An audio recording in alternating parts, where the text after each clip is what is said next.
The brand on her neck was not supposed to be seen by anyone in this town, and yet the first person to lay eyes on it called it the most beautiful thing he had ever witnessed. Vola Gorehorn had learned to keep her collar high, her shoulders drawn forward, her dark green skin angled away from lamplight and curious eyes.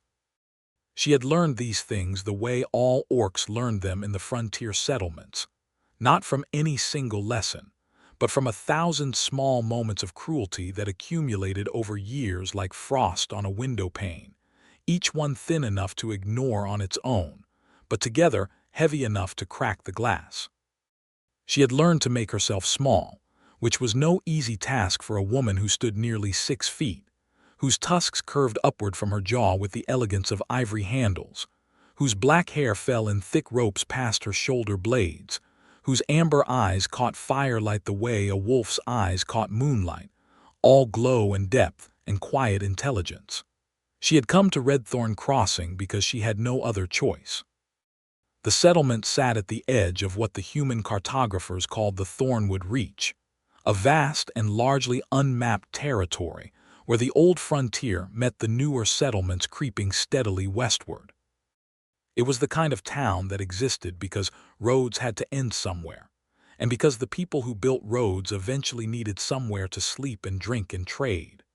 Redthorn Crossing had a mill, a smithy, a general store run by a woman named Pell who smelled of cinnamon and suspicion in equal measure, 2 taverns, one respectable and one not a small healer's post, and a garrison of 8 guards who patrolled the settlement's perimeter and the road leading in and out.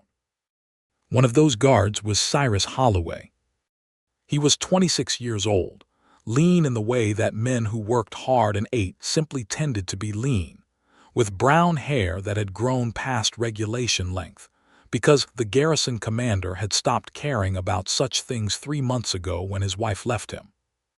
Cyrus had a jaw that looked like it had been carved from heartwood, steady brown eyes that had a habit of staying on things longer than was socially comfortable, and hands that were calloused in the particular way of a man who had grown up farming before deciding that carrying a sword suited him better. He was not the most decorated guard in the garrison, nor the most feared. But he was known, among the traders and settlers who passed through, as the one who listened before he acted, and who acted fairly when the time came. Vola arrived on a Thursday in late autumn, when the first real cold had stripped the trees, and the mud on the main road had begun to harden into something that would bruise your ankle if you stepped wrong. She came alone, which was unusual, and she carried everything she owned in a leather pack that was clearly too large for its owner, because it had been built for someone broader. She came with coin enough for 1 week at the inn, a letter of reference from a healer 3 settlements east, and the kind of quiet that people carry when they have been traveling long enough that speaking has started to feel like an extravagance they cannot afford. Cyrus was at his post near the eastern gate when she walked through it. He was used to orcs passing through Redthorn Crossing. They were not common, but they were not impossible either. Most who came were traders or passage seekers heading further west, and most of the garrison had an unspoken policy of watching them more closely than they watched human travelers, which Cyrus had always found professionally distasteful, but had not yet figured out how to change. He watched her come through the gate the way he watched everyone measuring, categorizing, looking for threat. He found none. What he found instead was a woman who was clearly exhausted, clearly cold, and clearly doing her absolute best not to show either. He stepped forward, which was standard. Passing through or staying, she stopped. She turned those amber eyes on him, and there was a fraction of a second, just a fraction, where something flickered in them. Assessment, wariness, the calculation of someone who has learned to read the next few seconds of a conversation before they arrive. Staying, she said. Her voice was low and even and had the particular quality of someone who chose words the way a careful person chooses their footing on ice. I have a letter of reference, from healer Marin at Willow Post. I know Marin, Cyrus said, which was true. He had passed through Willow Post twice. Good healer. She blinked, as if she had expected him to ask for the letter rather than acknowledge its source as a known quantity. She reached into the side pocket of her pack anyway, produced the folded document and held it out. Her hand was steady. The sleeve of her traveling coat slid back slightly as she extended her arm, and he caught the edge of something on her neck above the collar, a mark of some kind, inked or burned into the skin, dark against green. He took the letter, read it, genuinely read it, not the cursory glance most guards gave documents, and handed it back. Healer Marin says you assisted her for 2 years, and you're skilled with herbs and wound management, he said. We've got a healer's post here that's been running with one person since August. I'll walk you to the inn. Pell at the general store knows everyone, and she can point you toward who you'd need to speak to about work. Vola stared at him. I can find the inn, she said, not unkindly, but with the specific tone of a woman who has learned that offers of help sometimes come with prices attached. I'm sure you can, Cyrus said. But it's my job to walk newcomers to settlement services, and I haven't had an excuse to leave this gate in 4 hours, so you'd be doing me a favor.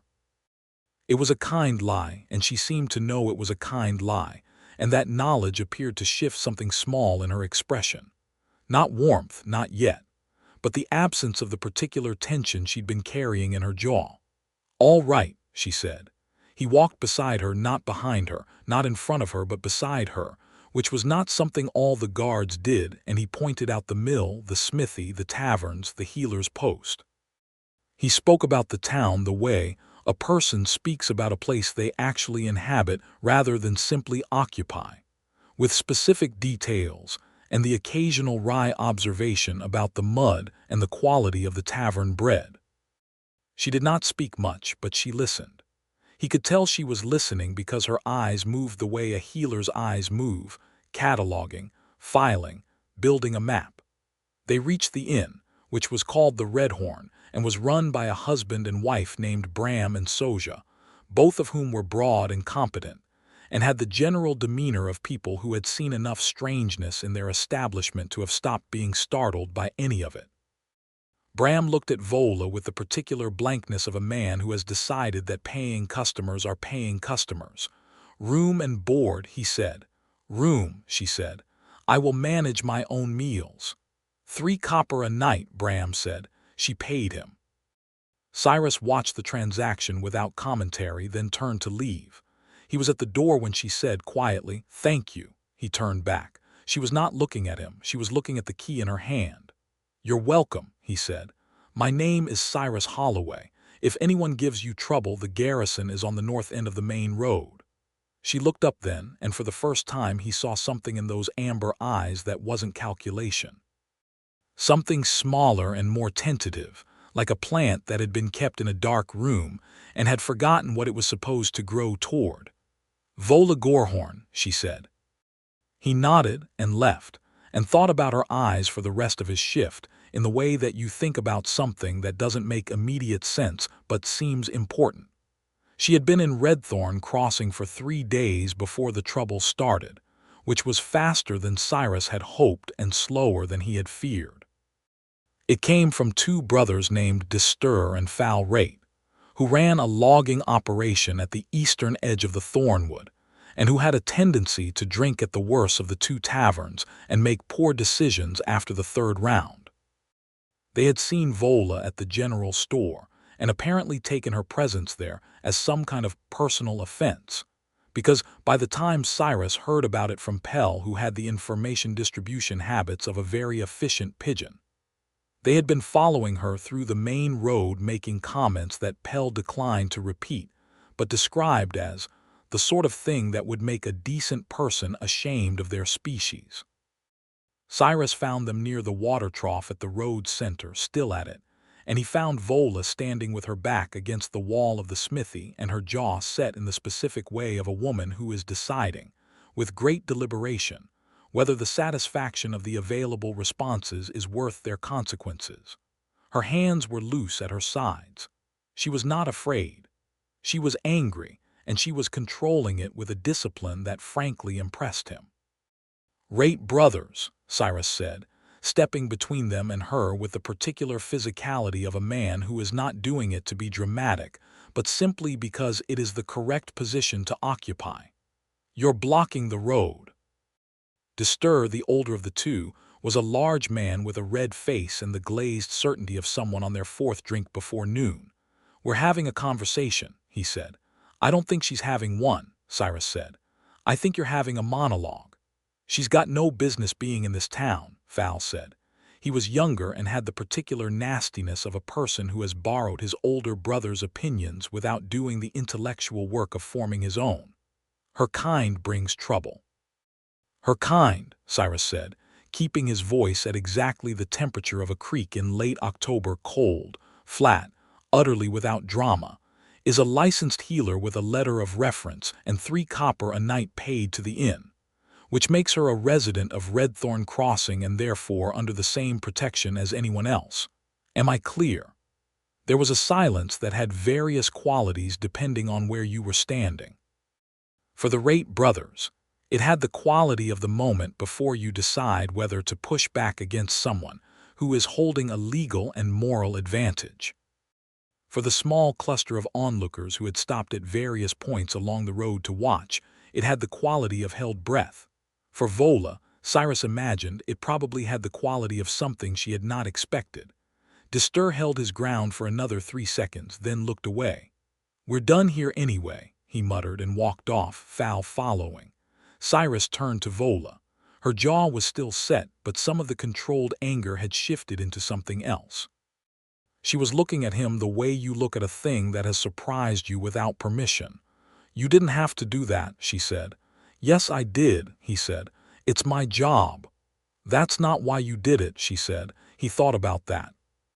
"No," he agreed. "Not entirely." He glanced at the general store behind her. "Were you shopping? Pell has good dried herbs this time of year." After another moment of that amberite assessment, Vola exhaled slowly. "I was," she said. "Then let's not let them ruin your errand," he said, and held the door open. She went in. He did not follow. He had a route to finish. But he heard Pell's voice inside shift from its habitual caution to something approaching genuine commerce, and he counted that as a satisfactory outcome.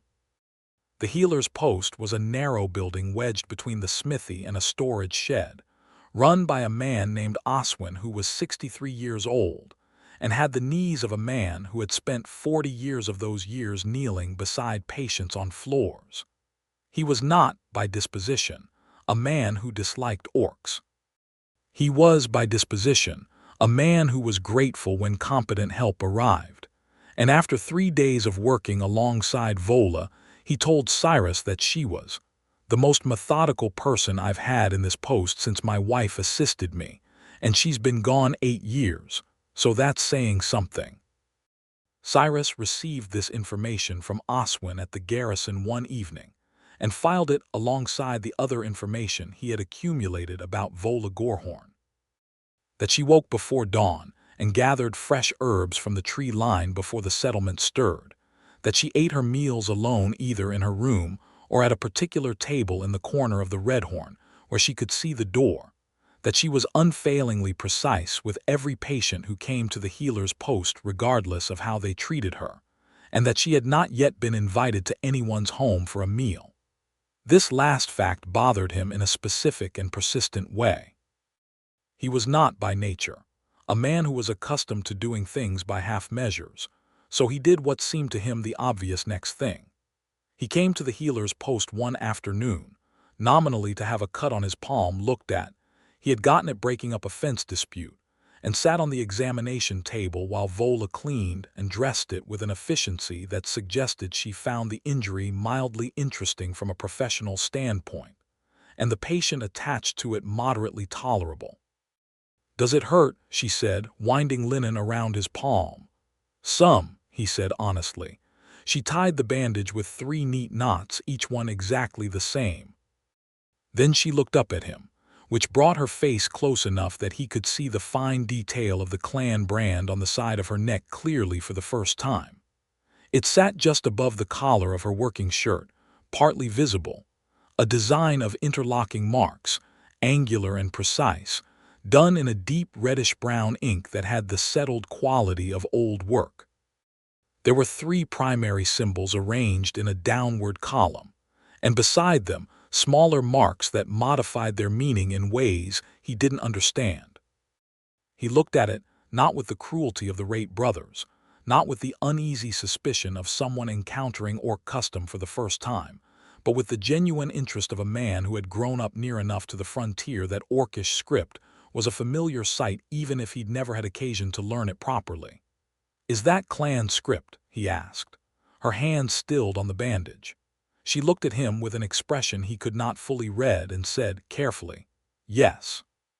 He looked at the brand again, tilting his head slightly. He genuinely tried to piece together what he knew of orcish marking systems, which was fragmentary and imprecise. He had seen clan brands before, knew vaguely that they carried lineage information, that the symbols could indicate clan, bloodline, rank, sometimes significant events or debts. He tried to parse the 3 primary symbols, comparing them against the half-remembered descriptions a frontier trader had once given him over a campfire 3 years ago. He got it wrong. Specifically, the first of the 3 primary symbols, which in Vola's clan, the Gorehorn lineage, was the mark of exile, of one who has been formally and permanently cast from the clan body. He misread as the symbol for wandering spirit, a mark given to scouts and travelers, honored members of the clan who move through the world carrying their people's name as an ambassador. "Wandering spirit," he said, almost to himself, the words half-formed. I've heard that marking is for the ones trusted to go furthest, the ones the clan believes will find their way back no matter what." He looked up at her. "That's beautiful, actually.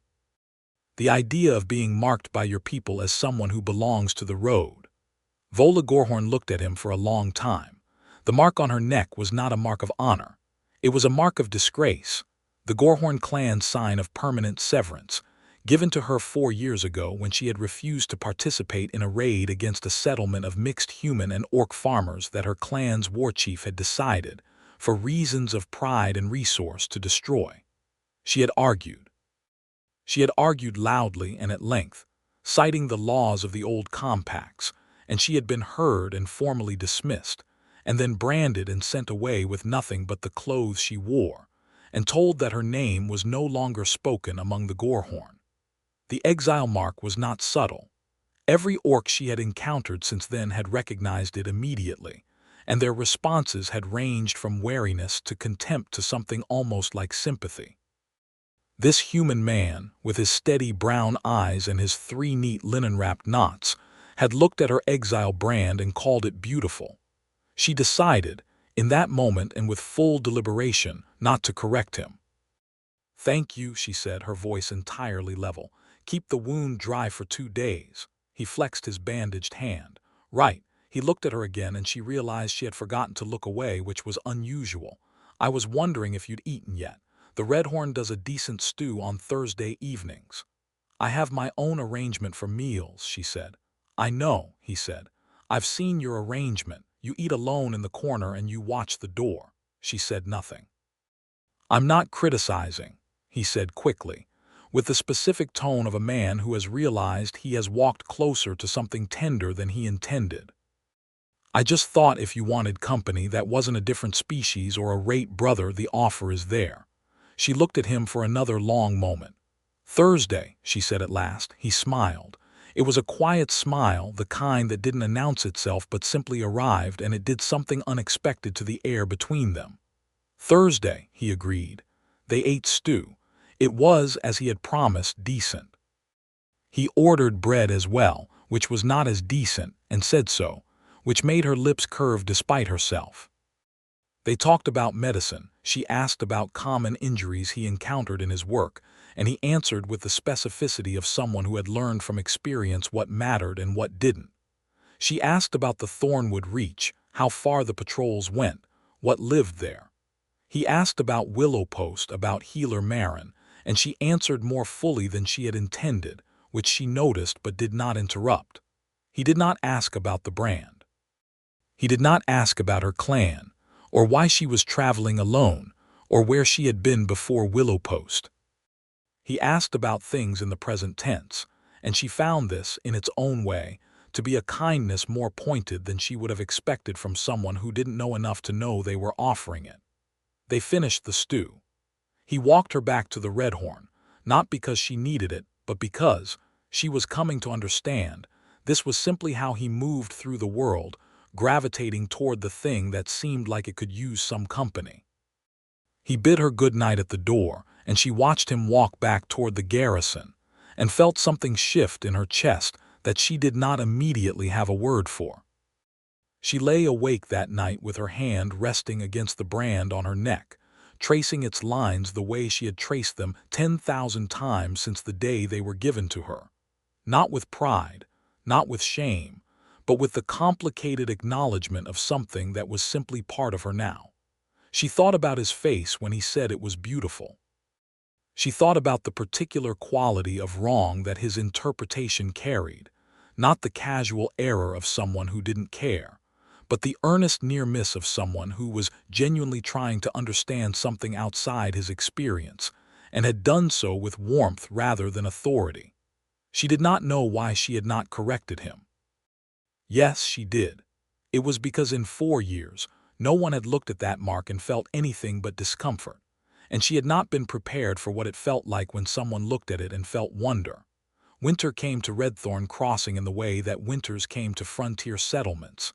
Suddenly, without the gradual courtesy of temperature, just a morning when the ground was hard and the breath clouded, and you understood that the world had changed its terms while you were sleeping. The healer's post became busier as cold brought injury and sickness in its seasonal tide. Frostbitten fingers, chest ailments, a severe axe wound from the logging operation that Vola and Oswin spent 6 hours managing, and that she spent 2 days thinking about in the specific way healers think about the cases that were close. Cyrus came by the post regularly. Not always as a patient, sometimes to deliver the garrison's monthly contribution of firewood, which he carried himself, which she watched him carry from the window before she went to the door and told him he could leave it by the wall. Sometimes to pass on information about travelers coming through who would need the post's attention. Sometimes with no particular reason she could identify, which she identified anyway after the 3rd occurrence as simply him wanting to be somewhere she was, which she recognized, because she was increasingly finding herself rearranging small tasks to accomplish them at times when he was likely to pass the post's window. She did not name this to herself. She let it be what it was.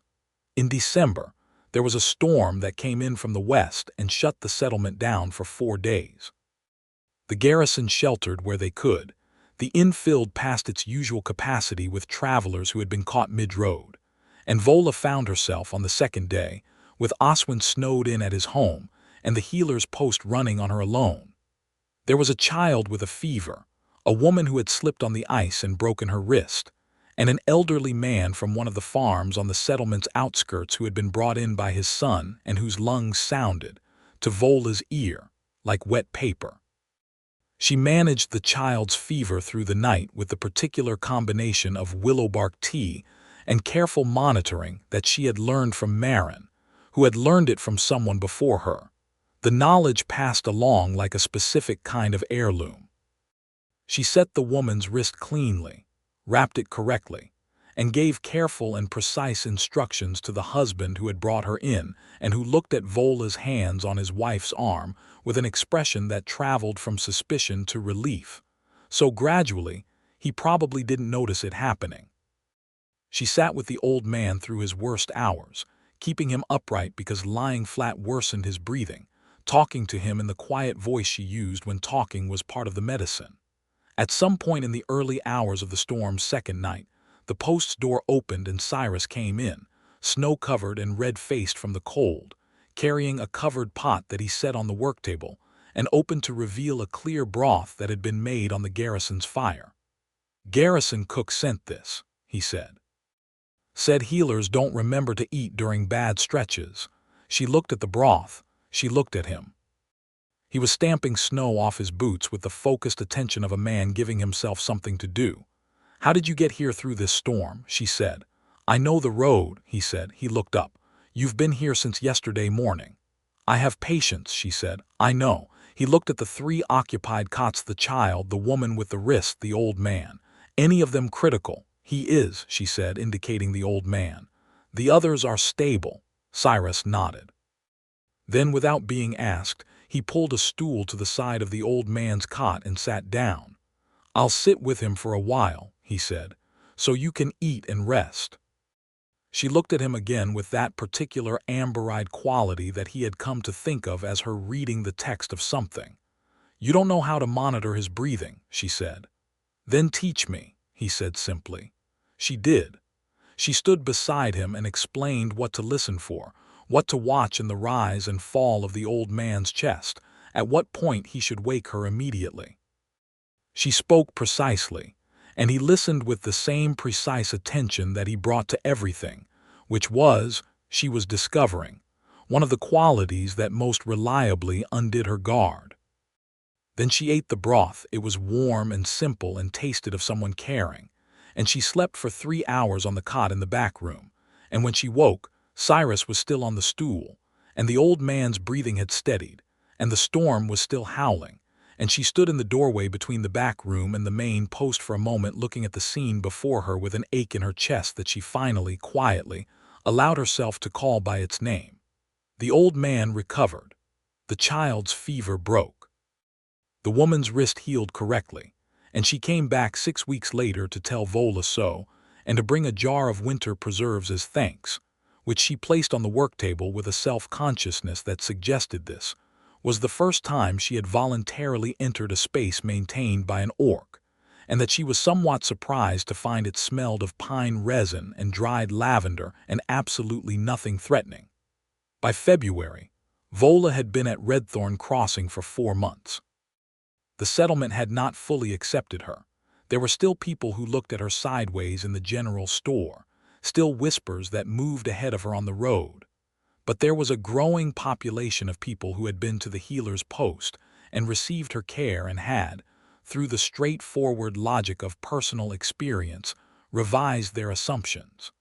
Oswin spoke well of her to anyone who would listen and several who would not. Pell at the general store had begun keeping a small supply of the herbs Vola most frequently requested, and had stopped following her with her eyes when she walked the aisles.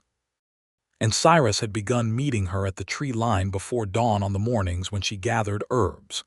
This was not, technically, his route. The Eastern Patrol covered the tree line, and he was assigned the road and the north perimeter. He adjusted his morning schedule without discussing it, which she understood immediately and said nothing about, because she had also begun timing her gatherings to his adjusted schedule, which she understood him to also understand.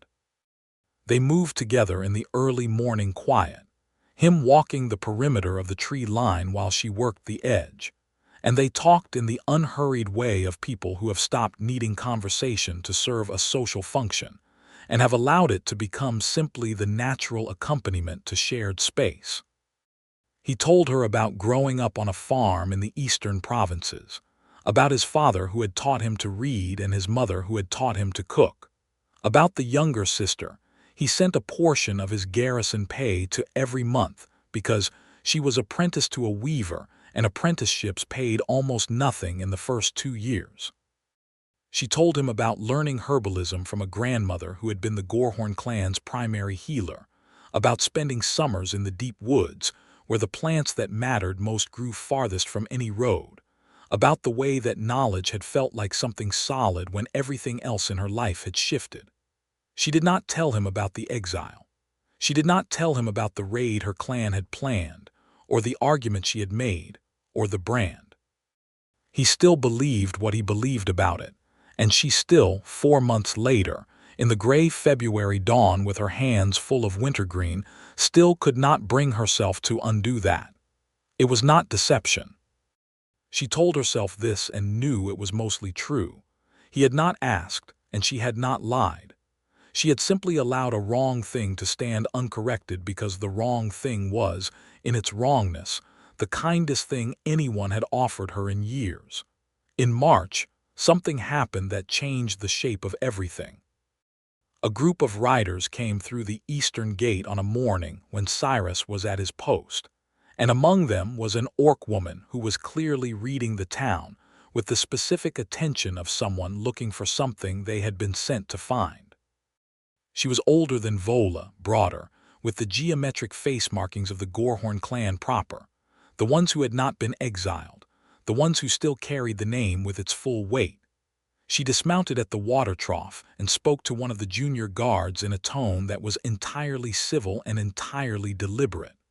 Cyrus heard this from Pell, who had heard it from the junior guard, who had heard the orc woman ask whether there was a healer in the settlement by the name of Vola. He went to the healer's post at a near run and found Vola in the middle of mixing a poultice for a farmer's infected hand. He waited until the farmer left. Then he closed the door and said quietly, "There's an orc woman at the eastern gate asking for you. She has Gorehorn markings." Vola's hands went still. He watched something move across her face that he had not seen there before, a complicated composite thing made of old fear and older grief and something sharp underneath both. She put down the bowl she was holding with enormous care, as if she needed a moment for her hands. "What did she look like?" she said. He described the woman. Vola listened with her eyes closed. "That's my aunt," she said. "Reth." She opened her eyes, and what was in them was difficult to witness. "She should not be here." "Does she mean you harm?" he said. "No." A pause. "I don't know. 4 years ago she voted with the war chief." Another pause. "She is also the person who, when I was 7, sat with me through a fever and sang every healing song she knew until I slept." Cyrus waited. He was good at waiting. "I should go and speak to her," Vola said. "Do you want me there?" he said. She looked at him. The look was very long and had several things moving through it. "Yes," she said at last. "I think I do." They found Reth at the Redthorn's common room. She was sitting at a table with a cup of something warm, and she looked up when Vola came through the door with the expression of someone who has been rehearsing a conversation and is now discovering that the rehearsal was insufficient. Reth was a large woman, gray beginning in the black hair at her temples, with the Gorehorn's distinctive upward curving tusks. She looked at Vola with an intensity that was almost painful, and then her eyes moved to Cyrus, and then back to Vola, and she said something in the Gorehorn tongue that Vola answered with a single word that sounded like a door closing. "She wants to speak to you privately," Vola said to Cyrus. "You don't have to be private with anyone on my account," Cyrus said, and meant it. Vola looked at her aunt and said something in Gorehorn. Reth looked at Cyrus again, with a gaze that had the quality of an assessment that was being conducted against the assessor's preference. Then she switched to the common tongue. "You travel with a human," she said to Vola, but looking at Cyrus. "I work with him," Vola said carefully. "I see," Reth said in the voice of someone who sees considerably more than what is being offered. She looked at Cyrus directly. "What is your name?"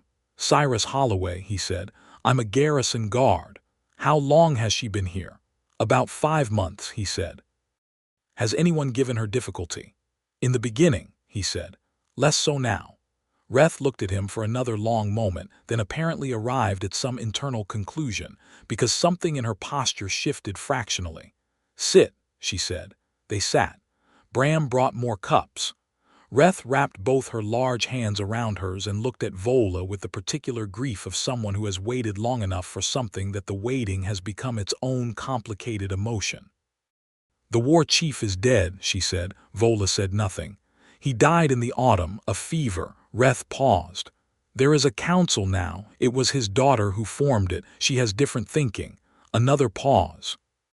"The raid you refused, it was never carried out. After you were gone, there were others who spoke against it. It fell apart." Her voice dropped slightly. "The brand you carry, the exile mark, the council has voted to revoke it. If you return—" The silence in the common room was so complete that Cyrus could hear the fire in the hearth making its small, continuous adjustments. "If I return," Vola said. Her voice was without expression in the way that voices are when they are managing something very large. "You could come home," Reth said. "Your grandmother's house is still there. She kept it for you, a beat. She is still there. She is 81. She asks about you." Vola's jaw moved once as if she had swallowed something. Cyrus was very still beside her. He was looking at the table, giving her whatever privacy a shared table could offer. "The brand," Vola said at last, carefully. "The exile mark. If it were revoked, the marking would change, or just the status." "The mark would be amended," Reth said. "A release line across the original.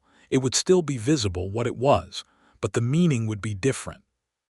Vola's hand came up briefly and touched the side of her neck, a small, unconscious gesture.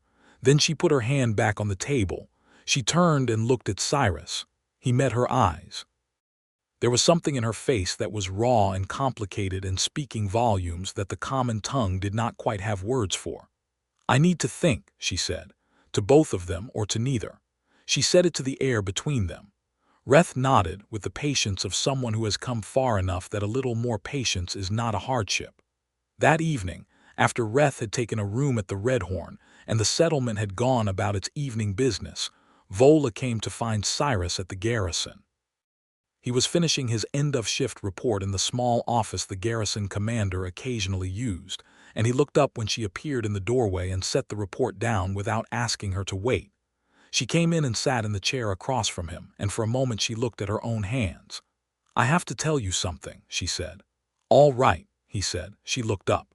"The brand on my neck. When you looked at it in the healer's post, you called it beautiful. You said it was a wandering spirit mark. For people trusted to go furthest." He remembered it precisely. "Yes, that is not what it is," she said.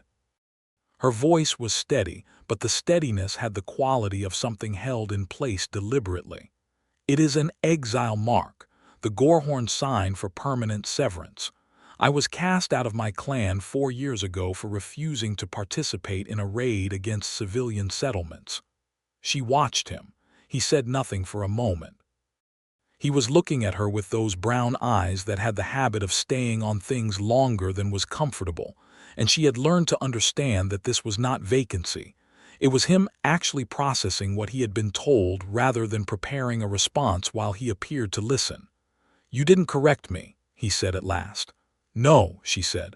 "When I said it. No." He was quiet for another moment. "Why?" She held his gaze. "Because in 4 years since they put that mark on me, every orc who has seen it has looked at it with contempt or pity, and every human who has seen it has looked at it with unease because it was orc script and they couldn't read it and didn't like not knowing. You were the first person who looked at it with—" She stopped, started again. "You looked at it like it was something worth understanding. And what you understood was wrong, but the looking was, it was the kindest looking I had received in a very long time, and I was not prepared for how much I needed it." The silence was warmer now than the silences that had preceded it. "I'm sorry," Cyrus said, "that you've carried that mark in the way you've had to carry it." She blinked. She had been preparing, somewhere in the back of her mind, for him to feel deceived, to reframe the months of their growing closeness through the lens of that omission. His first response was to be sorry for what had been done to her. She found she had not been prepared for that either. "I should have told you sooner," she said. "Maybe," he said, "but I think I understand why you didn't." He leaned forward slightly, his forearms on the desk between them. "Does it change anything, for you, the fact that they're offering to revoke it?" "I don't know," she said honestly. "Years is a long time. I don't know who I am in that clan anymore, or who they are.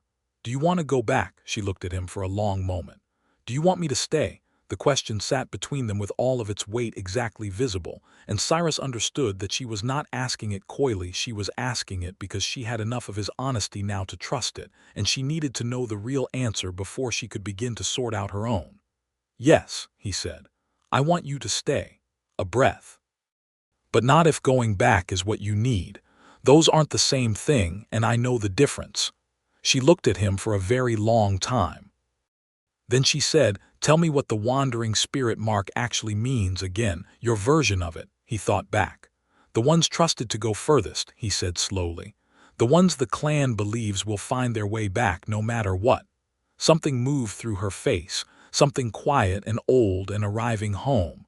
"Maybe you weren't so wrong after all," she said softly. He looked at her. She looked at him.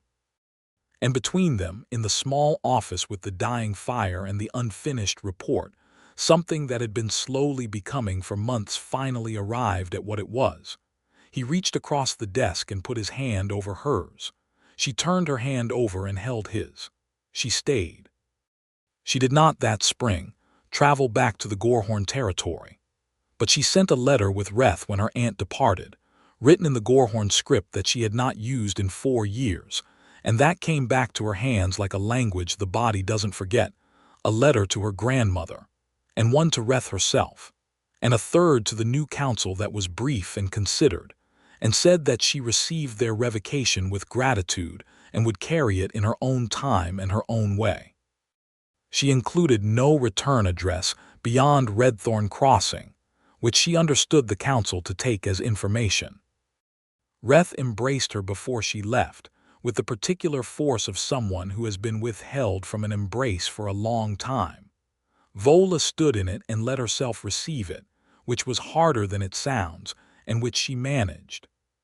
Spring thawed the thornwood reach and opened the roads, and with the roads came more traffic through Redthorn Crossing, and with the traffic came the usual complications, a merchant caravan with 2 members who had come down with something that turned out to be a manageable but unpleasant intestinal sickness, a group of settlers heading west who needed their wagon axle repaired, and their youngest child's infected ear treated, and notably, a delegation from a larger town 3 days east called Harrow, which was considering whether to establish a formal trade agreement with Redthorn Crossing, and had sent 3 representatives to assess whether the settlement was worth the paperwork. The delegation included a woman named Sephra, who had the particular confidence of someone accustomed to being the most educated person in any room she entered, and who encountered Vola at the healer's post and was transparently fascinated in a way that she could not quite make polite. She asked Vola a great many questions about her training and methods, and Vola answered them with the professional precision she brought to everything, and at the end of the consultation Sephra said, almost despite herself, "You are extraordinarily skilled. I studied at the Harrow Infirmary for 6 years, and I would have been pleased to have your diagnostic instinct." "Thank you," Vola said. "You're Gorehorn," Sephra said, with the particular familiarity of someone who has studied clan systems from books rather than proximity. "I was," Vola said. "I am. It depends on which part of the accounting you prioritize." Sephra looked at the brand on her neck with the clear-eyed recognition of someone who knew Orcish clan script and could read it correctly. She said nothing about what she read there, which was, in its own way, a kind of respect. "Harrow has a larger infirmary," Sephra said. "If you ever considered relocating, I believe you could have a position there." "I appreciate that," Vola said, and meant it, and filed it away under possibilities she was not currently planning to act on. Cyrus heard about the Harrow delegation's offer from Oswin, who had heard it from Sephra herself, who had apparently mentioned it in passing at the tavern. He came to the healer's post that afternoon with the expression of a man who has arrived at a question before he has arrived at the right way to ask it. "Oswin says someone offered you a position in Harrow," he said. "They did," she said, not looking up from the herb she was crushing. "Are you considering it?" "I considered it for about 20 minutes," she said. "Then I stopped." A pause. "Why?" She looked up then, and her expression had the quality of someone who finds the question somewhat unnecessary at this point in events. "Because I am here," she said, as if the rest of the sentence was simply understood to be, "and here is where you are." He looked at her for a moment, and then he said, with the specific quietness of a man who has decided that if something is worth saying, it is worth saying directly, "I love you, Vola." She went very still. He had not planned this particular moment. He had not arrived with speeches prepared or roses cut from wherever roses came from in a settlement that mostly grew practical things. He had simply arrived at the point where the truth and the moment occupied the same space, and it seemed worse to say nothing. She set down the herb very carefully. She looked at him across the work table with those amber eyes that held, right now, everything at once. The 4 years alone, the brand, the dawn herb gatherings, the stew on Thursdays, his hand over hers in the garrison office, The way he had looked at her mark and called it beautiful without knowing what he was calling beautiful and being, in his wrongness, exactly right. "I love you," she said. It came out quietly and without decoration, the same way she said everything that mattered, as if the words themselves were sufficient and ornamentation would only get in the way. He came around the work table. She rose to meet him, and when they held each other for the first time, it was with the particular completeness of two people who have been moving toward the same point from different directions and have finally arrived. Summer in the Thornwood Reach was extraordinary. The forest breathed out a green that had no equivalent in the eastern provinces, dense and layered and alive with the sounds of things living their lives in parallel to the human settlement at the forest's edge. Vola walked the tree line every morning, and now, on more mornings than not, Cyrus walked it with her, not adjusting his schedule anymore, but simply, openly, because this was where he was in the early hours beside her, learning the names of the plants she pointed to and forgetting most of them and asking again, which she found, to her own amusement, entirely endearing. He moved his few possessions out of the garrison bunkhouse and into the room above the healer's post's supply shed that Oswin had offered and never actually used, and Vola moved from the Redthorn to a room in the post itself that was technically the assistant healer's quarters. The geography of their lives shifted around each other with a naturalness that suggested it had always been heading this way and had simply required a few months to get the arrangement sorted. Redthorn Crossing noticed. A settlement of 200 people notices most things, and it noticed the garrison guard and the orc healer with the thoroughness of a community that has limited entertainment and considerable investment in its own social architecture. The reactions were varied. There were people who found it unsettling or objectionable, and some of them said so in spaces where they thought it would be heard. The Rate brothers had a great deal to say about it in the worse of the two taverns, and what they said was unpleasant enough that it eventually reached Cyrus's ears through the reliable infrastructure of Pell. He handled it the same way he handled most things that required handling, directly and without drama. He had a conversation with Distur Rate that lasted about 4 minutes, and that Distur later described to his brother as like being talked at by a wall that had somehow become a person. The content of the conversation was simple and inarguable. The healer's post served everyone in the settlement without condition.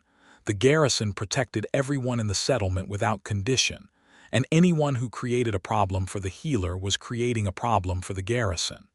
This was not a threat. It was an administrative reality, but there were also, and this was what Vola noticed more than the hostility, because the hostility was familiar people who simply moved on. The farmer whose wrist injury Vola had managed, who now said good morning to her on the road. The innkeeper Soja, who had started setting a jar of preserved fruit aside for Vola whenever she got a good batch in. Oswin, who had told the garrison commander that Vola Gorehorn was the finest healer he had worked beside in 20 years, and that the settlement should do whatever was necessary to retain her, and who had said this in writing, which was the kind of statement that tended to have lasting effects.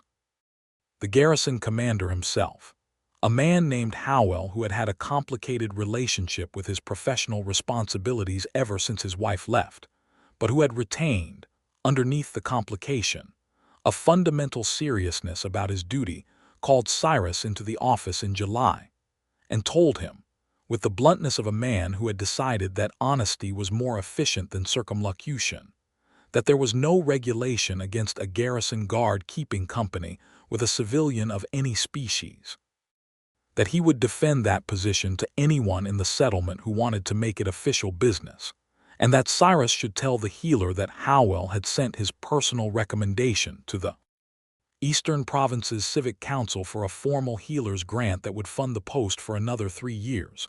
Cyrus delivered this message to Vola that evening, and she sat very quietly for a moment and then said, "I did not expect that." "I know," he said, "but it's right." She looked at him. "You spoke to him." "I mentioned it might be worth considering," he said. "You advocated for it," she said. "Yes." She held his gaze, and in it was something layered gratitude and the complicated grace of someone learning to receive care without always having to explain why they deserve it, which is one of the harder things to learn and which she was learning. "Thank you," she said. Then after a beat, "I spoke to Reth again last week. She asked about you. What did you tell her?" "I told her you were the person who had looked at my exile brand and called it beautiful because he read it wrong, and that I had decided this was the best possible way to be met." He was quiet for a moment. "What did she say?" Vola's mouth curved. "She said that sounded like something only a human would do, and then she said that perhaps that was not a criticism." He laughed. She laughed. It was the specific laughter of two people who find the same things funny, which is one of the more reliable foundations there is. In the autumn, a year after Vola had first walked through the eastern gate with her oversized pack and her careful posture and her amber eyes reading the next few seconds before they arrived, Cyrus asked her to marry him. He did it in the early morning, at the tree line, which was where they had always been most themselves. He had thought about grander settings and had abandoned each of them for the same reason. They were not where they were most real together. He had also thought about elaborate speeches and abandoned those too. He held out the ring he had commissioned from the settlement's jeweler, a practical woman named Grell who had asked for Vola's approximate finger size and produced something in dark bronze set with a green stone that caught the light the way amber eyes caught firelight, and he said simply, "I want to spend the rest of my life beside you. Will you let me?" She looked at the ring. She looked at him. The dawn was barely up, the forest still soft with mist, and she was holding a bundle of wintergreen she had just gathered, and the whole scene was profoundly and thoroughly unspectacular, and she had never wanted anything more than this specific moment. "Yes," she said. He put the ring on her finger. She put her free hand against his face. They stood at the edge of the thornwood reach in the early morning quiet and held the moment as long as moments can be held. They were married in the spring, in Redthorn Crossing's small civic hall, which was used for settlement meetings and had been decorated for the occasion by Soja with pine branches and the dried flowers that Vola kept in the post, and which had a particular fragrant quality that Soja said reminded her of something she couldn't quite name, but that made the space feel like somewhere important was happening. Oswin stood beside Cyrus. Reth, who had made the 3-day journey from Gorehorn territory, stood beside Vola.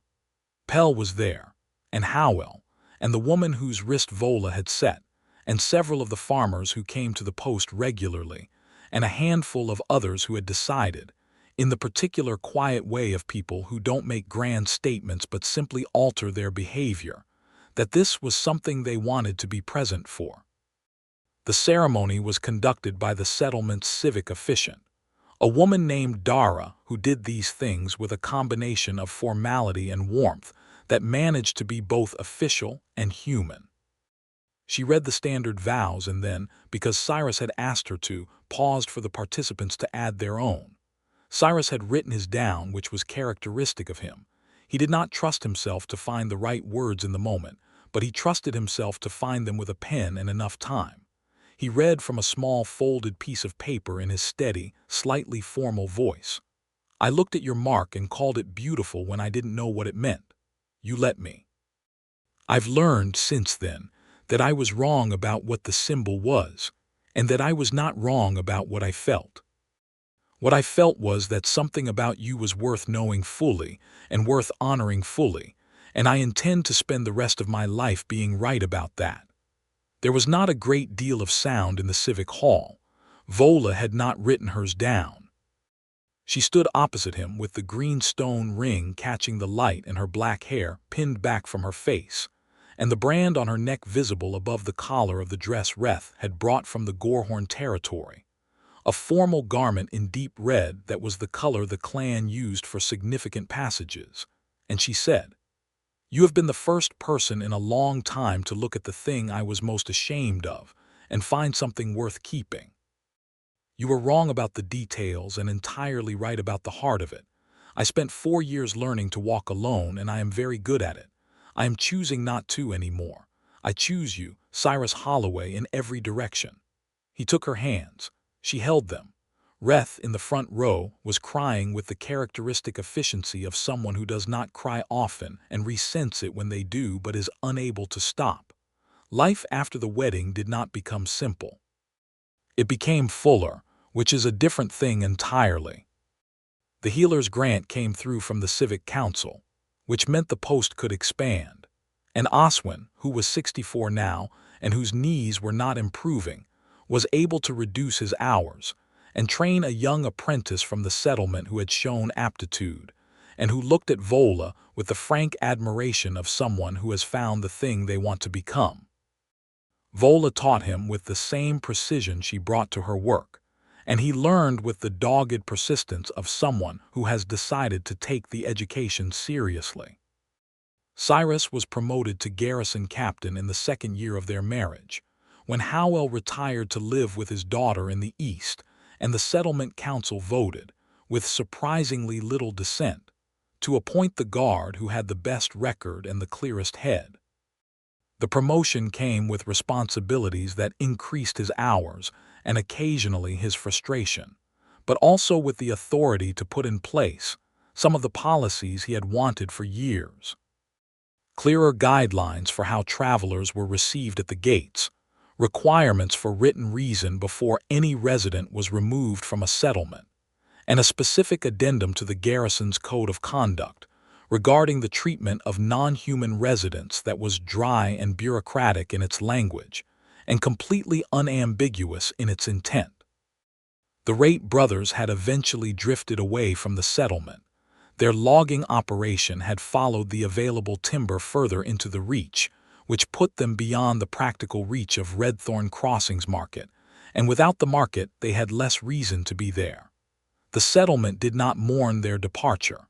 In the third year of their marriage, Vola told Cyrus she was pregnant.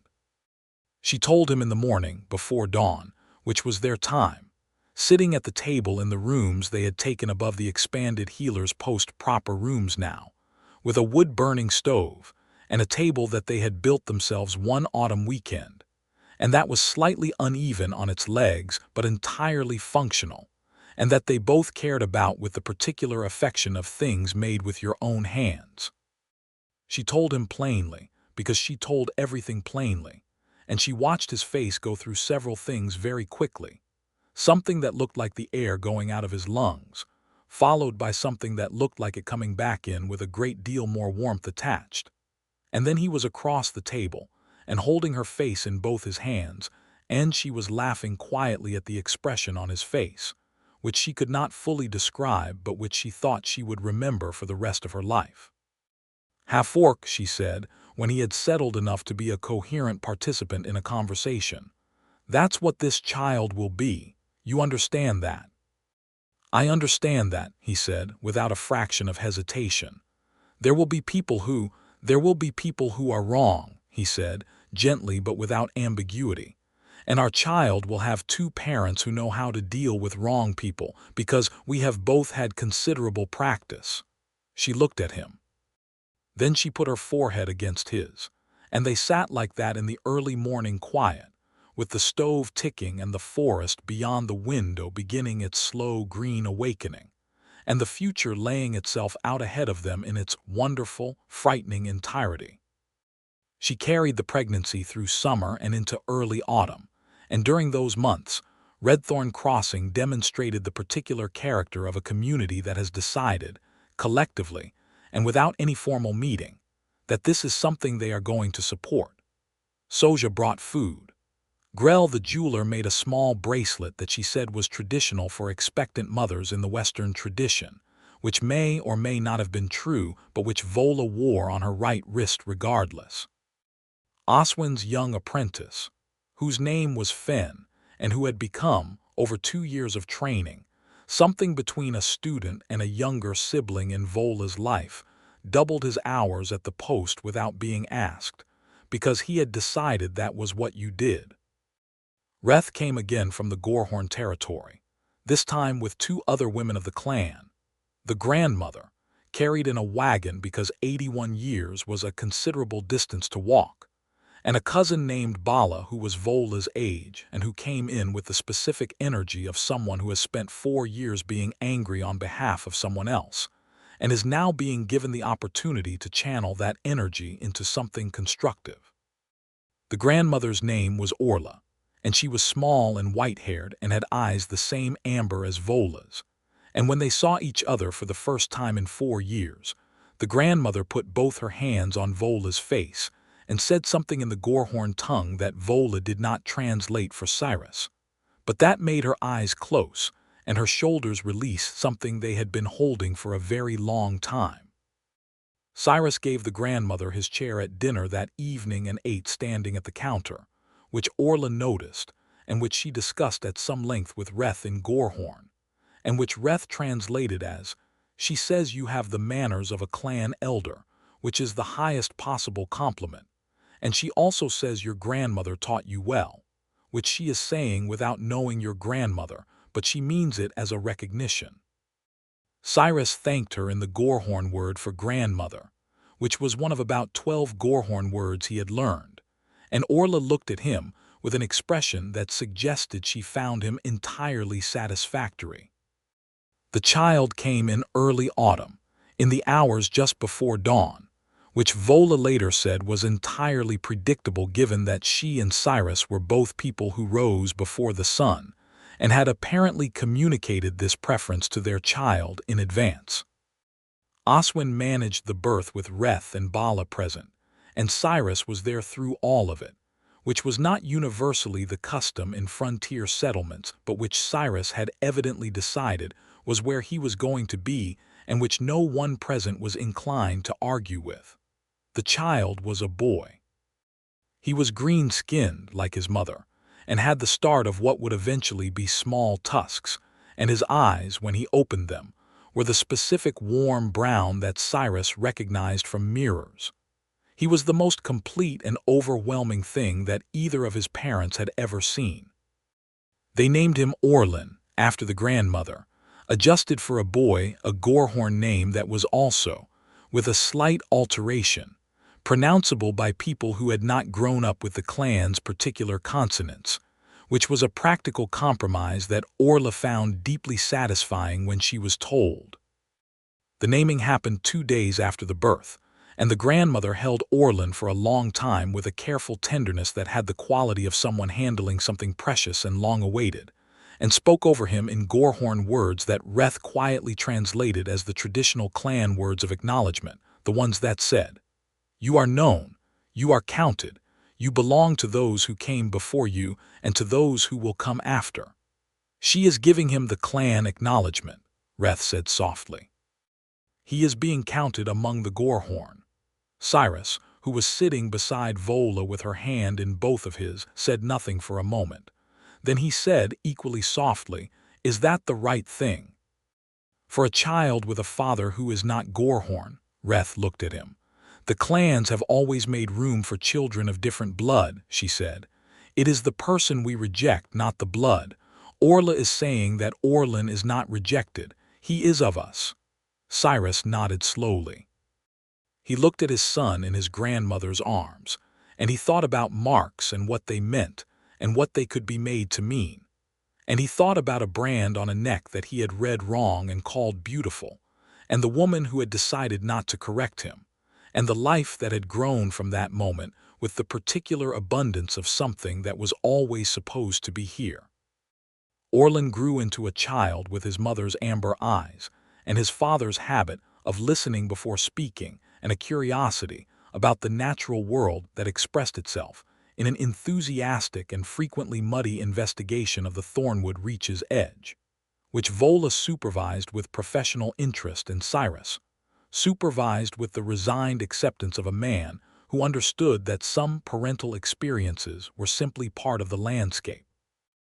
The settlement accepted Orlin with the same gradual naturalness with which it had accepted Vola, not all at once, not without complexity, but with the weight of individual relationships accumulating into something that eventually constituted a general welcome. Fen took him herb gathering from the time he was old enough to walk the tree line, and described the plants with the methodical accuracy Vola had taught him, and Orlin absorbed this information with a seriousness that Fen reported back to Vola with something close to awe. He asked me why the wintergreen grows at the base of the older trees and not the younger ones, Fen said. I didn't know the answer. Because the root system of the older trees processes water differently and creates the particular acidity the plant prefers, Vola said. That is what I told him after I thought about it for a moment, Fen said, which was not quite true, and they both knew it, and neither of them said so. Howell, retired and living in the eastern provinces, sent a letter when word reached him of Orlin's birth. It was brief and characteristic. He was not a man of ornate language, and it said, "Good news about the boy. Tell Vola I said so. Tell her the post-grant has been recommended for renewal. Tell Holloway he should have asked for the captaincy raise 3 months before he did." Vola read this letter and laughed, which was a sound Cyrus had come to consider one of the best sounds in the world, not because she withheld it, but because when it came it was always genuine, always unguarded, always entirely hers. In the 5th year of their marriage, the second pregnancy came, and this time it was a girl. They named her Marin, after the healer at Willow Post, because that was where Vola had gone when she had needed to become someone who could heal others, while she was learning to manage what had happened to herself. And it seemed right to name something new after the place that had made something new possible. Marin had Cyrus's jaw and Vola's tusks, small and perfect, and her eyes shifted for the first 3 weeks between brown and amber before settling, ultimately, on a color that was its own thing. A warm hazel that caught different lights differently, which Orla, on her 3rd visit from the Gorehorn territory, said was a sign of someone who would see many things clearly. "She has seeing eyes," Orla said, with the tone of someone describing a specific and significant quality, and Bala, who had become something close to a permanent fixture at the settlement's edges, appearing several times a year for weeks at a stretch, agreed with the authority of someone who had decided that the healer's post and its inhabitants were worth making a long walk for. The Gorehorn territory's relationship with Redthorn Crossing evolved over those years into something that was not quite formal trade, but was not informal either, a practical connection between two groups with overlapping needs and mutual experience of each other's honesty. Clan members who required medical attention that the territory's own healers couldn't provide came to the post. The settlement's traders found that the road through the eastern edge of Gorehorn territory was considerably more reliably safe than it had been before. These things happened without ceremony, which was generally how the most meaningful things happened. Cyrus, as garrison captain, negotiated the terms of this understanding over 2 seasons of careful, patient conversation with the Gorehorn Council's representative, who was Reth, because Reth had decided that Cyrus was an acceptable person to conduct negotiations with, and that her own investment in the outcome of said negotiations was significant enough to warrant the personal attention. The resulting arrangement was a single document, 3 pages, written in both the common tongue and Gorehorn script, that established mutual rite of passage and a shared protocol for medical referrals. It was not a treaty in any grand diplomatic sense. It was simply an agreement between neighbors who had decided that cooperation was more sensible than the alternative. Vola read both versions when he brought it home for her review. She sat at the slightly uneven table with Orlin asleep in the back room and Marin in the cradle near the stove, and she read it twice, carefully, and then she put it down and looked at her hands and then at Cyrus and said, "You wrote the Gorehorn version." "Reth corrected my grammar," he said, "extensively, but you wrote it." "I've had a good teacher," he said. She looked at him with those amber eyes that still, after all this time, could stop him in whatever he was doing and make him simply be present with the fact of her. "You know what your version of the exile mark meant," she said. He tilted his head slightly, thinking back. "The wandering spirit," he said, "the one trusted to go furthest, the one the clan believes will find their way back." She nodded slowly. "I went a Reth last spring," she said. "I asked her about the amendment, the release line. She said if I wanted it done, a clan elder could mark it during my next visit. She looked at her own hand. I've been thinking about whether I want it. He waited. I think, she said carefully, that what you called it, the wandering spirit, is more accurate to what it became than what it was meant to be. I was cast out and I wandered and I found my way back to something. She looked up at him. Not back to the Gorehorn, back to myself. Back to, she made a gesture that encompassed the room, the sleeping children, him. This. So, he said quietly. So I think I will go this spring and have the amendment made, not to erase what it was, but because what it became is worth marking too. She paused. And because my grandmother is 84 and I want her to be the one to do it. He nodded, slowly and with the full weight of understanding what this meant. I'll come with you, he said. I know, she said. They went to the Gorehorn territory in late spring when the roads were clear and Orlin was old enough to make the journey on his own feet with only moderate complaining, and Marin was settled enough in her infant self to travel in the carrier Vola wore across her chest. Reth met them at the territory's edge and walked them in, which was the formal gesture of welcome for those who were being received as known people rather than strangers. The territory was vast and green, and older than anything Vola had seen in years of frontier living. The trees here ancient and specific in the way of places that have not been cut and replanted, but have simply been themselves for centuries. Orlin walked beside Vola with wide eyes and did not ask his usual relentless questions, which was the particular silence of a child who is managing awe. Orla sat in the doorway of the grandmother's house when they arrived, the same house that had been kept, as Reth had said, all this time, its garden tended by a neighbor who had done so because she believed in keeping things ready for their people even when their people were far away. Orla stood when she saw them coming, which was not easy at 84, and she held her arms open, and Vola walked into them with the particular quality of walking into something you have been moving toward for a long time without always knowing it. The amendment was made that evening, by Orla's hands, in the particular ritual manner of the Gorehorn, brief and precise, and spoken over in words that Cyrus did not understand and did not need to understand, because he could see what they meant in Vola's face. The small release line was marked across the top of the exile symbol, not covering it but completing it, the way you complete an equation rather than erase it.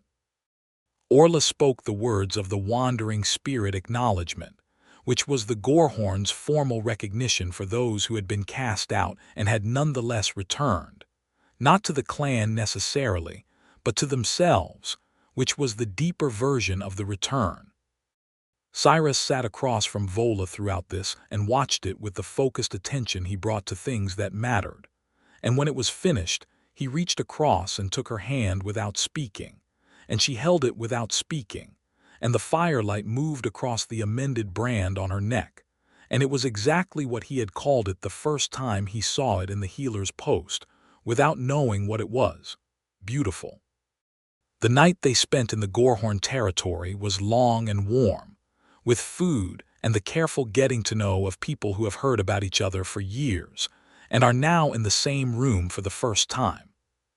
Orlin sat beside Orla with the focused attention of a child who has been told that this person is important and has decided to take that seriously, and Orla told him stories in her mixture of Gorehorn and common tongue, and Orlin followed the Gorehorn parts better than Cyrus did, which Cyrus found entirely unsurprising given that his son had been listening to his mother's language his whole short life.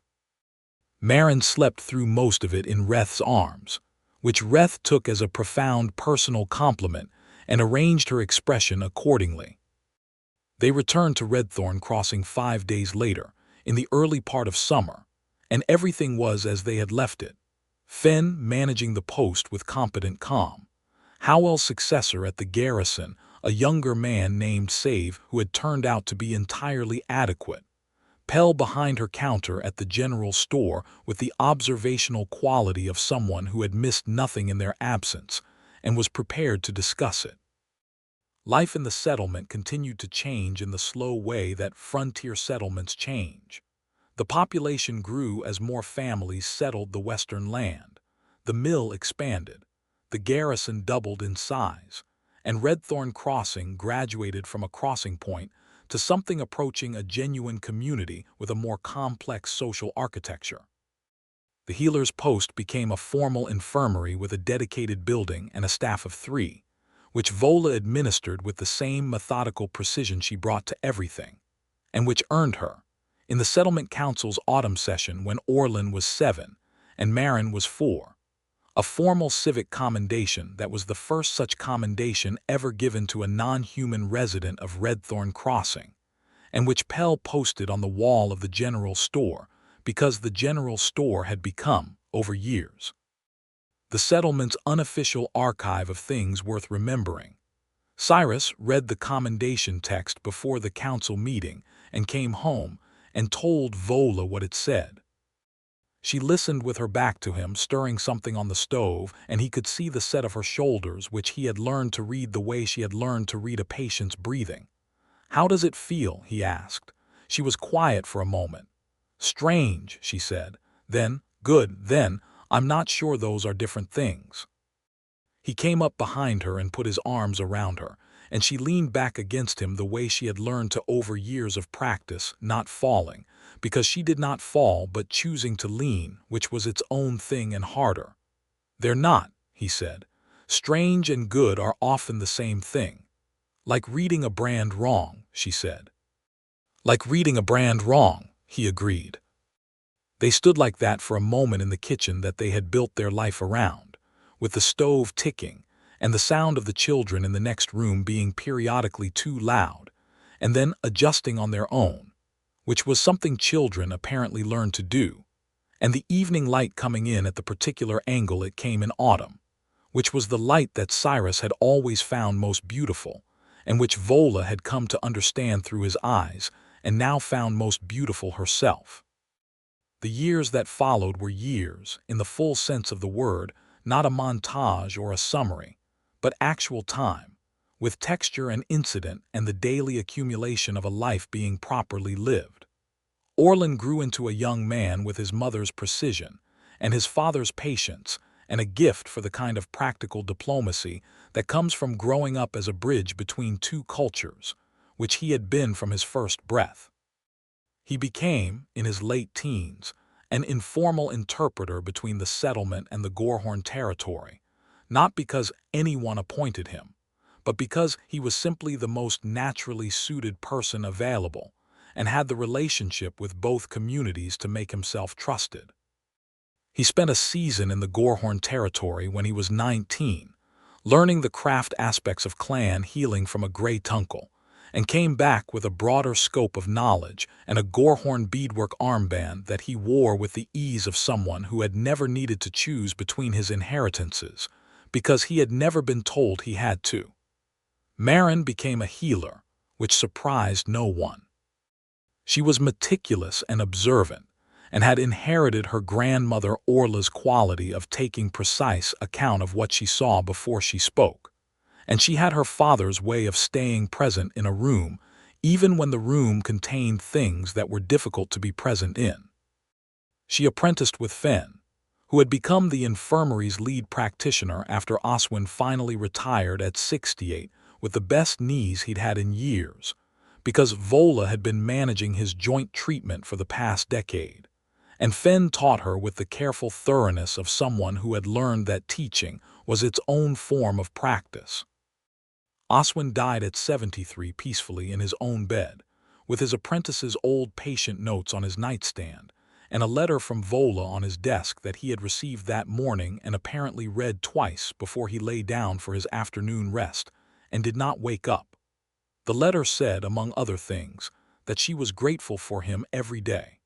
The fact that he received it that morning was, depending on your disposition, either a coincidence or the right thing at the right time. In Redthorn Crossing, people tended to believe in the latter.